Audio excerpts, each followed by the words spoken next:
NRO की तलाश में हैं। वजीर आजम कहते हैं मनी लॉन्ड्रिंग करने वालों ने मईशत की, मौजूदा हुकूमत ने मईशत को संभाला, मुल्क को इस्तेहकाम की राह पर डाला। इमरान खान की बाबर अवान से गुफ्तगू, ऑपोजिशन की तहरीक से निमटने के प्लान पर हुकूमती और इत्तेहादी अराकीन को एतमाद में लेने का भी फैसला। वजीर आजम ने पार्लिमानी पार्टी का इजलास कल तलब कर लिया।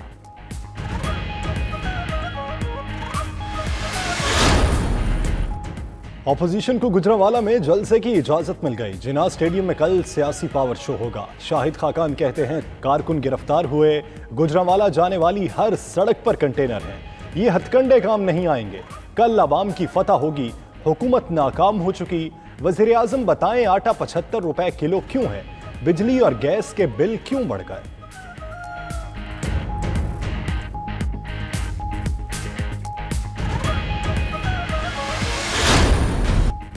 जलसे की इजाजत दे दी, अब स्टेडियम भरकर दिखाओ। शिबली फराज का ऑपोजिशन को चैलेंज, कहा ऑपोजिशन क़यादत जाने के लिए मजमा इकट्ठा कर रही है, हुकूमत किसी दबाव में नहीं आएगी। शेख रशीद बोले इमरान खान इक़्तिदार छोड़ देगा, इनको नहीं छोड़ेगा, जेलों में भेज कर ही रहेगा। मीम और शीन से 12 से 15 आदमियों का ज़मीर जागेगा।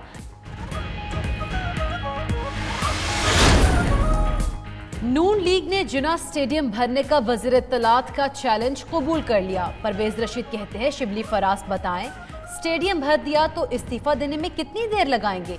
राना सनाउल्लाह बोले कल का जलसा हुकूमत के खिलाफ रेफरेंडम साबित होगा, हुकूमत ने रोकने की कोशिश की तो कारकुन रुकावटें फलांग कराएंगे।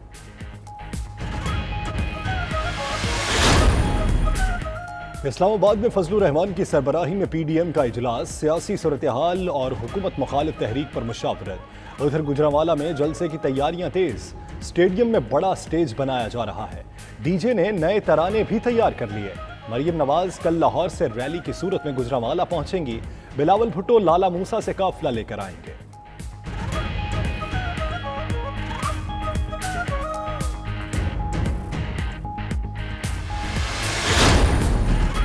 कारोबार की आड़ में मनी लॉन्ड्रिंग शहबाज शरीफ का पेशा था। मुशीर दाखिला शहजाद अकबर का इल्ज़ाम, कहा शहबाज शरीफ ने मुलाजमीन के अकाउंट से 22 अरब की मनी लॉन्ड्रिंग की, चपरासी के अकाउंट में 425 मिलियन जमा कराए। मजीद बोले करतूत उनके पकड़े जा रहे हैं, भेस बदलने का इल्ज़ाम हुकूमत पर लगा रहे हैं।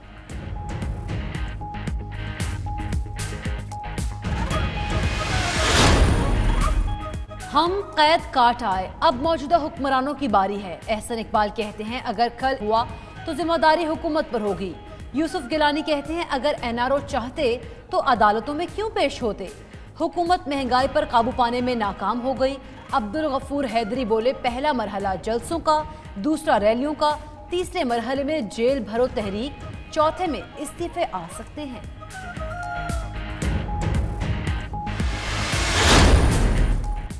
अल अज़ीज़िया और एवनफील्ड रेफरेंस में अपीलें, नवाज शरीफ की मुश्किलात में मजीद इजाफा। वफाकी हुकूमत की 2 बरतानवी अखबारात में इश्तिहार शाया कराने की मुतफर्रिक दरख्वास्त, हुकूमत की जानिब से दरख्वास्त इस्लामाबाद हाई कोर्ट में दायर की गई।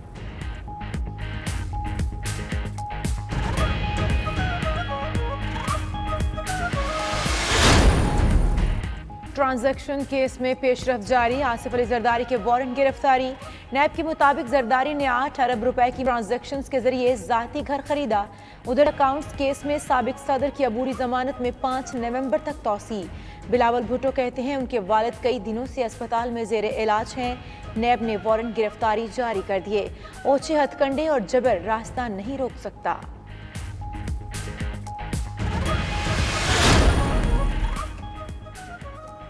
पेशावर मोड़ पर पनाहगाह का दौरा किया गया। वज़ीर आज़म इमरान खान की जानिब से सहूलतों का जायजा लिया, शेल्टर होम में मौजूद लोगों से बातचीत की, उनके साथ खाना भी खाया। इंतजामिया को मुस्तहिकीन की ज़रूरियात का ख्याल रखने की हिदायत की। मजीद कहा गैर मयारी पनाहगाहों को बंद करने की बजाय मयारी बनाया जाए। मुखय्यर हजरात जितना भी पैसा दे उसका ऑडिट होना चाहिए।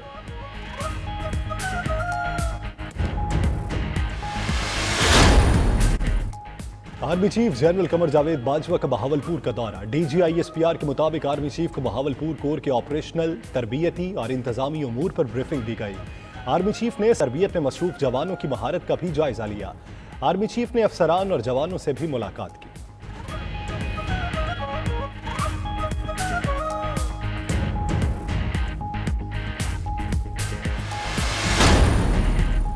Chief justice Lahore high court दूसरे रोज भी पंजाब पुलिस पर बरहम। रिमार्क्स से रोजाना पुलिस के सीनियर अफसरान की लाकानूनियत सामने आती है। इन लोगों ने सारा जुडिशियल सिस्टम बिठा दिया है। अदालत ने लाहौर के 5 थानों के रिकॉर्ड का फोरेंसिक कराने का हुक्म दे दिया। पंजाब के तमाम थानों में रोजनामचा रजिस्टर तहरीर करने का भी हुक्म।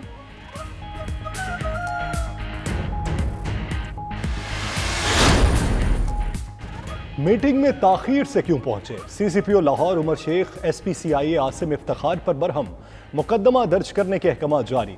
पुलिस जराये के मुताबिक सीसीपीओ ने आसिम इफ्तिखार को ओहदे से हटाने के लिए IG को मुरासला भी लिख दिया। SP AVLC एजाज रशीद को ओहदा देने की सिफारिश।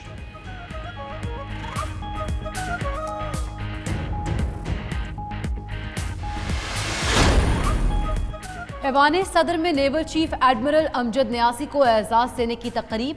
सदर मुमलिकत ने एडमिरल अमजद न्यासी को निशान इम्तियाज मिलिट्री अता किया। तकरीब में सियासी और अस्करी शख्सियात शरीक हुई।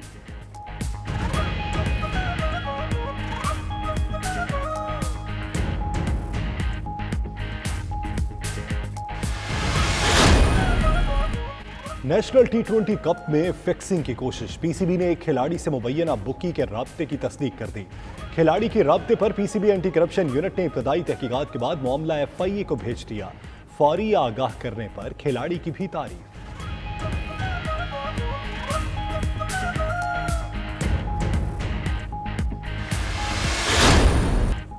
और नेशनल T20 कप के मैच में नॉर्दर्न ने बलूचिस्तान को 39 रन से शिकस्त दे दी। 200 रन के हदफ के ताक़ुब में बलूचिस्तान टीम 160 रन बना सकी। नॉर्दर्न की जानिब से हैदर अली 86 रन बनाकर नुमाया रहे। बलूचिस्तान की टीम अगर मैच जीत जाती तो सेमीफाइनल के लिए क्वालिफाई कर लेती। आज का दूसरा मैच सिंध और सदर्न पंजाब के दरमियान खेला जा रहा है।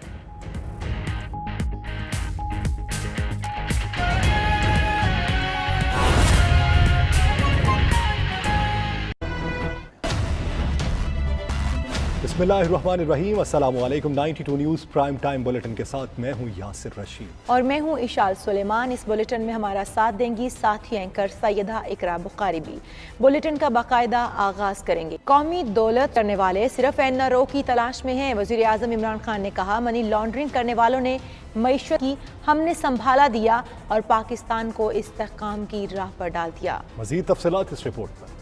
वज़ीर आज़म इमरान खान ने ऑपोजिशन को एक बार फिर आईना दिखा दिया। मुशीर पार्लिमानी अमूर बाबर अवान ने वज़ीर आज़म से मुलाकात की। इस मौके पर इमरान खान ने कहा कि कौमी दौलत करने वाले सिर्फ NRO की तलाश में हैं। वज़ीर आज़म इमरान खान ने कहा, मनी लॉन्ड्रिंग करने वालों ने मईशत की हमने संभाला दिया और पाकिस्तान को इस्तेहकाम की राह पर डाल दिया। इदारे कौम को प्यारे हैं लेकिन ऑपोजिशन का एजेंडा मुल्क को अदम इस्तेहकाम बनाना है। वज़ीर आज़म को बाबर अवान ने कौमी मामलात और आईनी अमूर पर ब्रीफिंग दी। पार्लियामेंट के आइंदा सेशन में होने वाली कानून साजी पर भी तबादला ख्याल किया गया। बाबर अवान का कहना था, इदारों के खिलाफ बयानिया किसी सूरत मुल्क की कौमी मुफाद में नहीं।